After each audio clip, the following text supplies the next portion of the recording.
10 more French cleat ideas to build this weekend. Let's go. I made this one for my Scylla brushes. These are for spreading glue. So I cut out some slits on the top here so these slide in, and then they can be stored upright and drip onto the silicone pad below. Then the glue can be thrown off, or pulled off of those and thrown away. And then once they're dry, you can pull all the dried glue off of it. Different size brushes, and the little ones for getting into nooks and crannies. And there's a space on the back where you can keep that if you're not using it. And that whole thing just French cleats right onto the wall.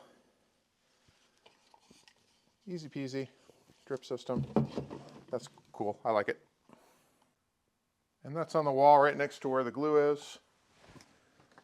And the glue's kept upside down so it stays dispensable. Oop, that popped right off. Don't pull that hard. That's a good tool. Use that to pop those open. And another silicone thing on the bottom to catch the drips off of the paint or the glue bottles. For razor blades, I bought this sharps container before I realized you could actually put your old blades up into this top slit here. There's a divider so your old blades can stack on top of the new ones. But I bought this, so I went ahead and made a French cleat out of it, but this is a sharps container for your blades. That's probably 20 years worth of blades will go in there. This didn't come with the DeWalt blades. I actually Velcroed those on there because that's the ones I like. The ones that came from PHC were a different style blade and don't fit my blade things. They have like safety blades with the little tips cut off of them.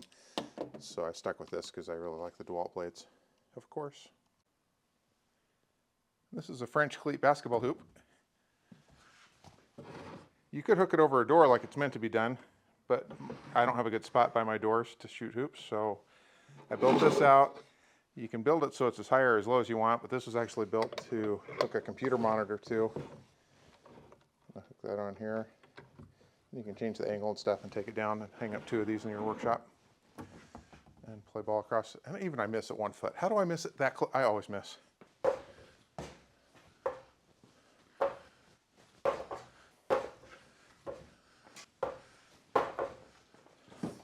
First try.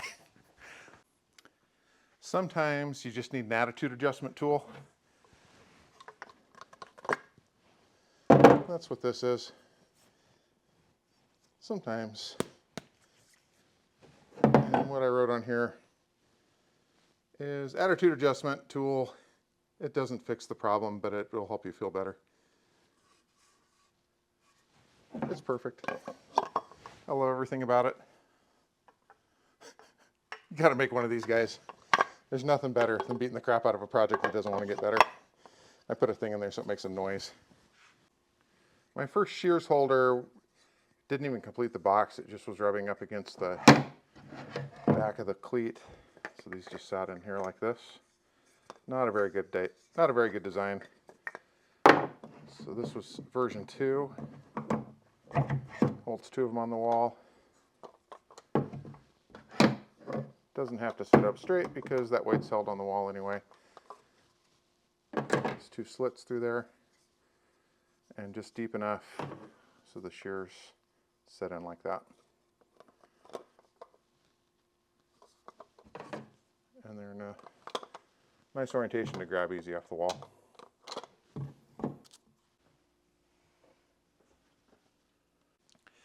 I was looking for something to hold my caulk gun on the wall a little bit easier. It doesn't need to be this long. I should cut that off a little bit. The whole point of that is to keep it from dangling sideways. So it keys in like that. Holds it up on the wall.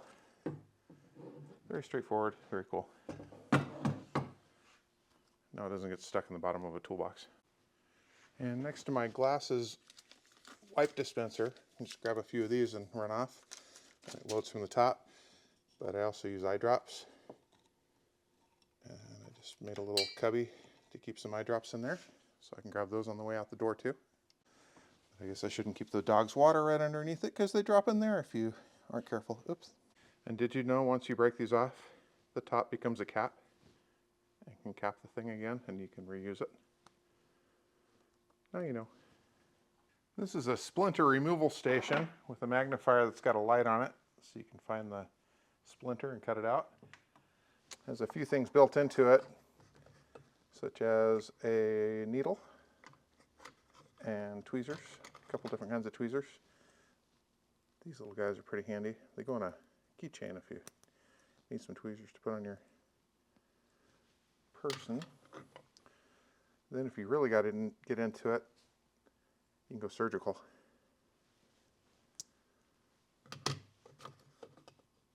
And I glued a magnet into there to hold the pin in place.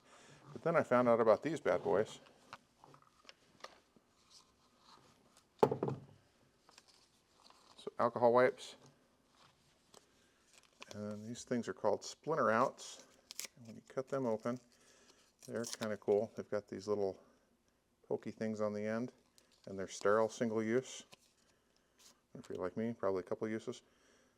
And those are for digging stuff out too. It's like having a needle with you that's actually sterile. And then you can wipe it off when you're done with alcohol wipes.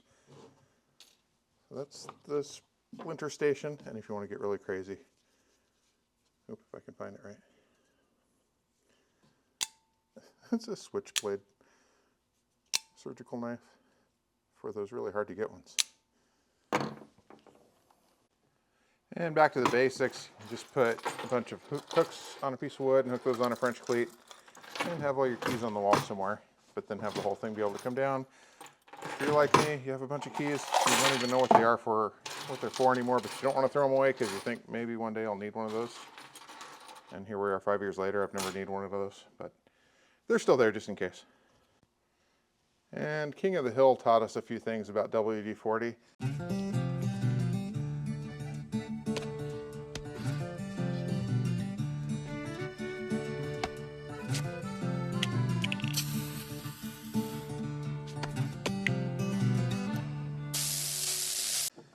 Sometimes you need the smaller bottle, and sometimes the lid won't come off of that one and you need the even smaller one. So you need a French cleat for that. This is the Hank Hill WD-40 French cleat. The big one, but you need the little one to open the little one, or the bigger one, and the tiny one to open the little one to open the big one. King of the Hill. People keep asking me how I have time to build these things. This literally is like half an hour. You just make a few cuts and glue together a box for the right sizes. Maybe 45 minutes because I had to measure it and figure out how big the different things were. So most of these didn't take that long, and I think building them's fun. So that's what I do on the weekends. There's really no excuse. If you want to build something, just build it.